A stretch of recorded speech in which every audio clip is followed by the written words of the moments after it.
Di balik sosok prajurit TNI yang terkenal sangar dan gahat, ternyata menyimpan hati yang selembut kapas.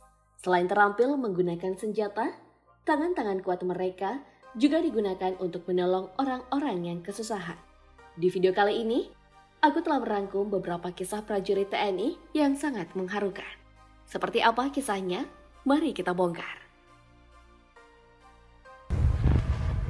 Yang pertama, kita mulai dari kisah Sersan Mayor Priyo Widodo. Seorang tentara yang tak malu menjadi pencari barang bekas selepas dinasnya sebagai militer.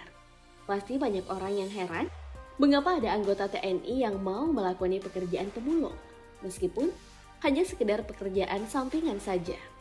Selesai bertugas dari Satuan Kodim 0814 Palembang, Serma Priyo langsung pulang ke rumah dan mengganti seragam dinasnya dengan kaos oblong dengan celana selutut. Seolah tak ada rasa malu, di belakang rumahnya telah menunggu gunungan sampah yang bertumpuk-tumpuk dan berserakan, siap untuk dikemas dan dimasukkan ke dalam karung. Barang-barang ini terdiri dari botol bekas dan kardus yang telah ia kumpulkan selama berhari-hari.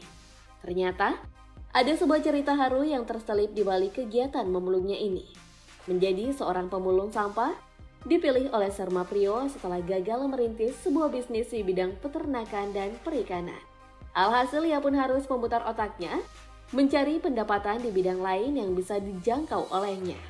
Beruntung Serma Priyo mendapatkan saran dari sang teman untuk mengumpulkan barang bekas setelah mendengar keluh kesahnya. Meski telah sukses mendapat penghasilan tambahan sebagai pemulung, profesi sampingan Serma Priyo itu ternyata menuai cibiran dari rekan-rekannya. Mereka merasa tak pantas jika seorang anggota militer harus turun menjadi pemulung di jalanan. Ia sendiri tak merasa malu ataupun minder terhadap gunjingan tersebut. Sebaliknya, Serma Priyo malah termotivasi untuk bekerja lebih giat lagi. Bagi dirinya yang menekuni sebuah profesi yang halal untuk memenuhi kebutuhan keluarga, Serma Priyo sangat takut makan pakai uang haram. Dari pekerjaan ini juga ia ingin mendidik anak-anaknya agar mandiri sekaligus mengikuti cara orang tuanya mencari nafkah dengan cara yang halal. Memang pekerjaan apapun asal halal dan dilakukan dengan benar pasti akan mencurahkan hasil yang baik. Seperti yang telah dilakukan oleh anggota TNI ini. Kita diajarkan agar jangan pernah gengsi melakoni suatu profesi yang halal. Setuju, Pediker?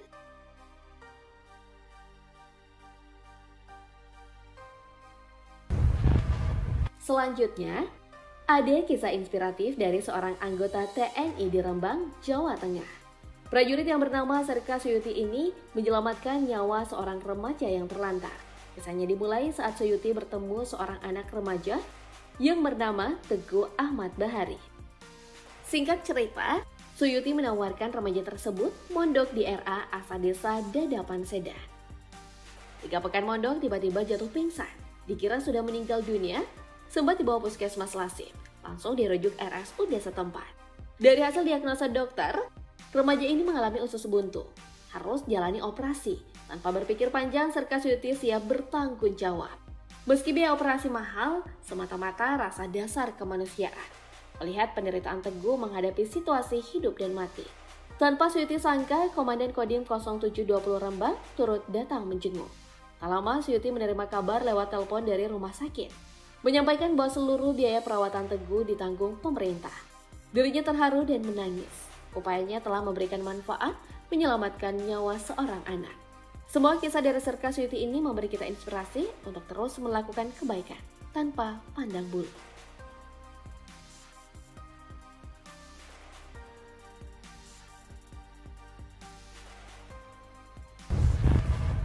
Yang tak kalah mengharukan adalah kisah dari prajurit Satgas Pamtas RI RDTL Yonif 743 PASY Pos Asulai, membantu anak-anak sekolah menyeberangi Sungai Talau yang meluap di Desa Sarabau, Kecamatan Tastim, Kabupaten Belu, NTT.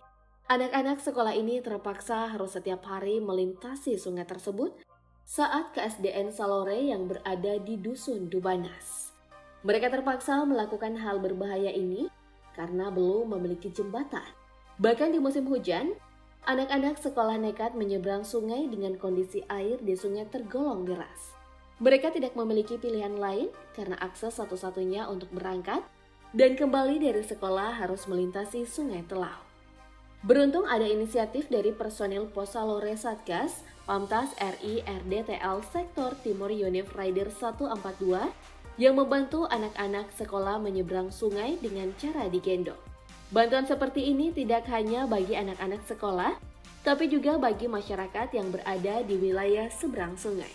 Ketika masyarakat menyeberang sungai dalam kondisi arus air deras, personil Satgas juga turut membantunya.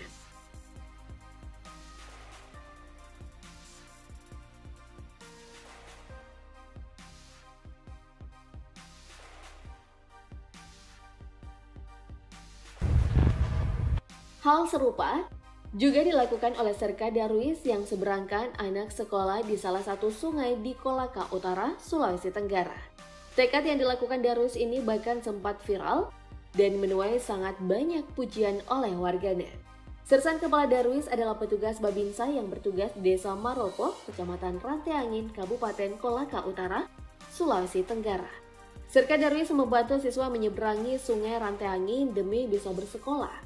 Prajurit berdarah Sulawesi ini bercerita bahwa saat cuaca sedang buruk, ia bertanggung jawab dan turun langsung membantu para siswa untuk menyeberangi sungai Rantai Angin. Mereka cuma menggunakan papan yang diikat dengan tali. Bagi mereka yang ingin bersekolah, setiap harinya memang harus menyeberang menggunakan jembatan darurat. Lokasi bangunan SD, SMP, dan SMA berada di desa tetangga yakni Desa Tinokari, Kecamatan Wawo. Sekolah ini ditempuh dengan jarak untuk SD dan SMP kurang lebih 3 km dan SMA 6 km. Serka Darwis yang bertugas sebagai Babinsa sendiri mengaku jika selama ini memang ia bertanggung jawab untuk memberikan solusi kepada masyarakat. Jembatan darurat dengan menggunakan tali telah dimanfaatkan warga sejak tahun 2012 dengan jumlah kakak sekitar 40 lebih. Serka Darwis menegaskan bahwa aktivitasnya menyeberangkan anak sekolah semata-mata merupakan panggilan hati nurani. Sebagaimana konsekuensi dirinya sebagai prajurit TNI yang selalu setia pada Sumpah Prajurit.